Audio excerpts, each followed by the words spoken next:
ಅಳಪ ಹಿಡಿದ ಭಗವಂತ ಇರುತ್ತಾನೆ ನಮ ಸುತ್ತ ಅವತಾರ ನಾನಾ ರೂಪವೋ ಹಣೆ ಬರಹ ತಿದ್ದಿ ಬರೆಯಲು ಕತ್ತಲೆಯಿಂದ ಬಂತ ನಮ್ಮ ಕೈಯ ಹಿಡಿಯುತ್ತ ಕರೆದೊಯ್ದ ಬೆಳಕು ತೋರಲು ಭಯವಾಗಿ ಗದರೋದು ನಮ್ಮ ಬೆಳೆಸಲು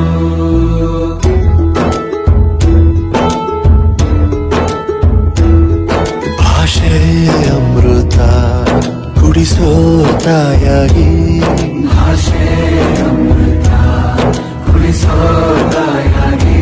ಭವಿಷ್ಯ ಬರೆವಂತ ತಂದೆ ನೋವಾಗಿ